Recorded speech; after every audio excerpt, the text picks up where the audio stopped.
Muy buenas tardes, yo soy la doctora Ivette Flores, soy médico cirujano y además me especializo en la medicina antienvejecimiento. El día de hoy quiero compartir con ustedes un consejo bastante sencillo, pero muy importante, sobre cómo alimentarnos adecuadamente. Hoy en día yo tengo que emplear mucho tiempo en nuestras consultas para poderle explicar a los pacientes cuál es la forma correcta para alimentarse, y esto se debe a que la forma en que estamos comiendo hoy en día es bastante deficiente. Yo voy a compartir con ustedes un método bastante sencillo que es conocido como el método del plato. Así que si usted padece de alguna enfermedad crónica como diabetes o conoce a alguien que la padezca, yo le invito a que comparta este video para que juntos podamos aprender una correcta alimentación. Lo primero que tenemos que hacer es poder encontrar un plato que sea adecuado. Los platos recomendables tienen un tamaño de aproximadamente 22 centímetros. Esto nos va a ayudar a que cuando coloquemos las porciones, sean las porciones adecuadas.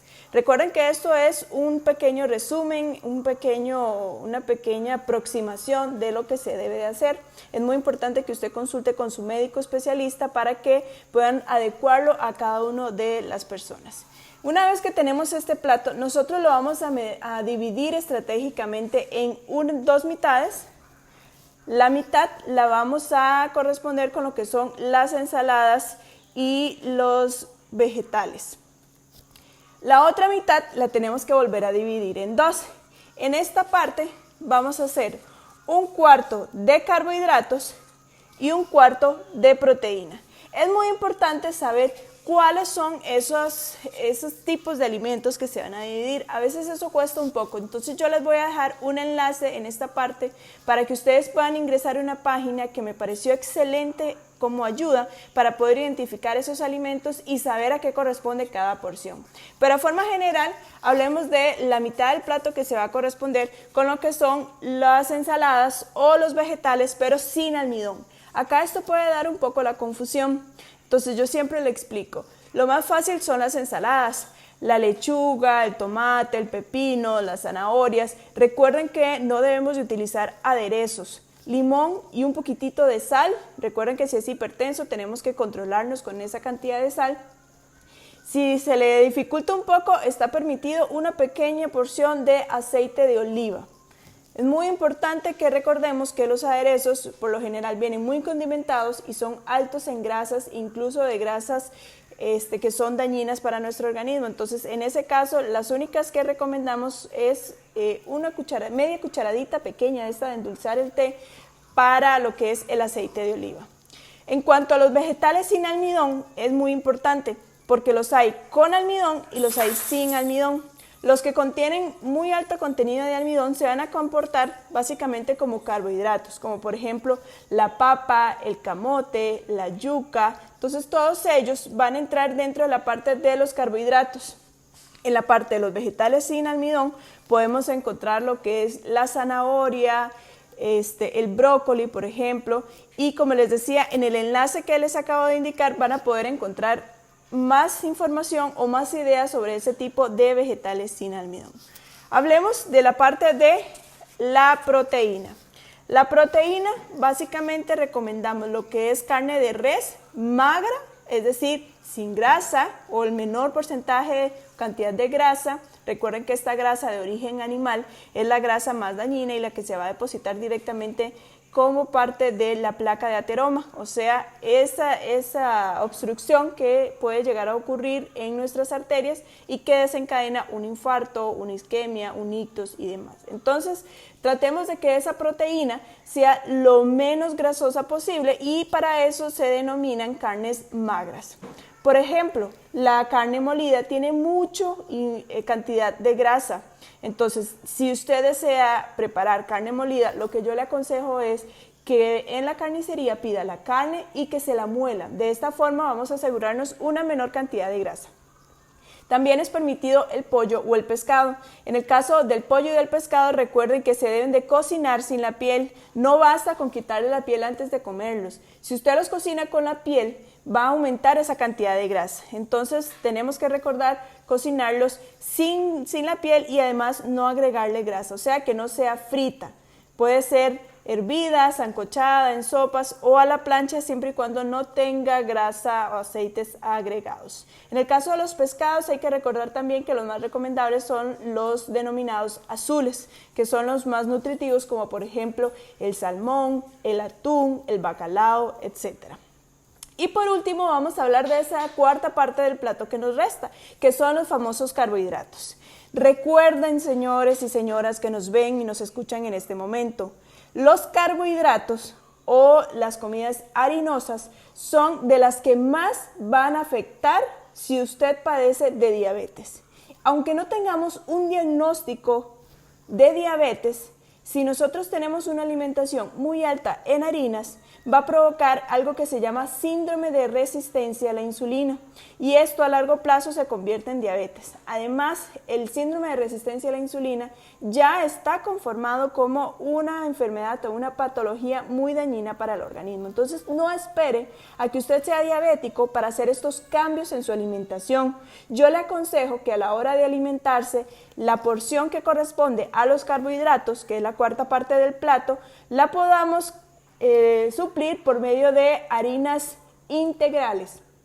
Entre más refinado un alimento, es decir, entre más blanqueado, por ejemplo, el arroz o las pastas, tiene que saber que es más refinado, pierde todos los nutrientes y minerales que pueda tener ese alimento, que ya de por sí eran pocos, y en realidad lo que van a hacer es un pico glucémico, o sea, va a subir increíblemente los niveles de azúcar y eso va a provocar entonces que vayamos a tener muchos más efectos negativos en nuestro organismo. Entonces, acá en la parte de carbohidratos entran lo más el arroz, el pan, el trigo como galletas, repostería, etcétera, pero también entran algunos vegetales y granos, como las legumbres, que son muy altos en almidón. Entonces hay que tener bastante cuidado. Yo le pongo siempre este ejemplo a mis pacientes. Si usted va a consumir espagueti, no tiene que agregarle vegetales harinosos o alto contenido en almidón, porque ahí estaría duplicando su cantidad de carbohidratos.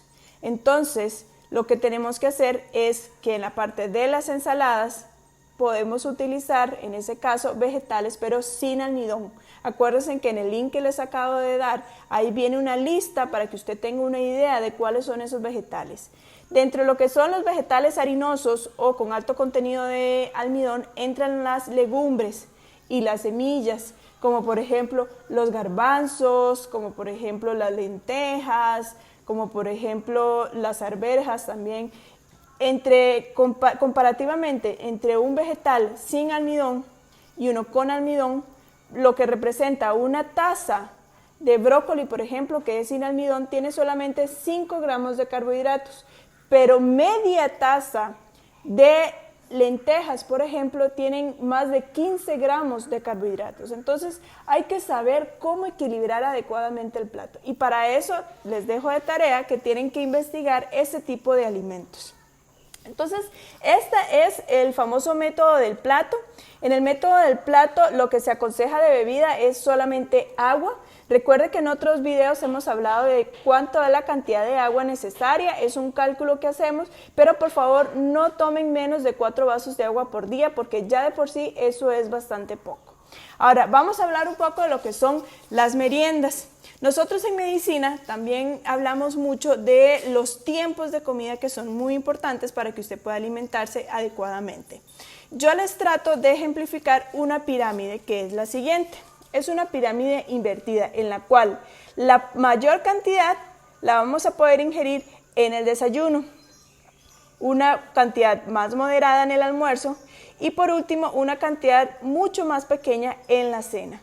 Ahora, si usted es diabético, es muy importante que recuerde que los medicamentos que está tomando pueden provocarle muchos bajonazos de azúcar o lo que se denomina médicamente como hipoglicemias. Por eso no se pueden saltar tiempos de comida. Dentro de esos tiempos de comida también agregamos unas pautas de meriendas. ¿Qué es la porción correcta en la merienda? Usualmente aconsejamos fruta, pero las frutas también tienen sus porciones. Por ejemplo, una manzana sería una porción, una manzana pequeña. Una pera, por lo general, es media pera lo que corresponde a una porción. En el caso de las uvas, no más de 15 uvas. Y por ejemplo, existen otro tipo de frutas que casi siempre lo medimos o por tazas o por un tamaño pequeño. Otra de las que me preguntan bastante es acerca de los bananos. Los bananos es un banano pequeño de no más de 4 pulgadas. Esto es lo que corresponde a la porción de la merienda. Es importante que se tomen a media mañana y a media tarde. Y esta última que tenemos por acá corresponde a aquellos pacientes que están tomando hipoglicemiantes orales como la glibenclamida o alguna familia de esos medicamentos, o incluso se inyectan insulina. Si usted se inyecta insulina, corre riesgo durante la noche de que tenga una hipoglicemia, sobre todo si usted se acuesta demasiado tarde. Entonces es recomendable hacer una pequeña colación nocturna si usted va a pasar demasiadas horas sin comer. ¿Qué podemos utilizar acá como colación nocturna? Yo les aconsejo un vasito de avena integral para ayudarle a su organismo a que mantenga estable esos niveles de azúcar en la sangre.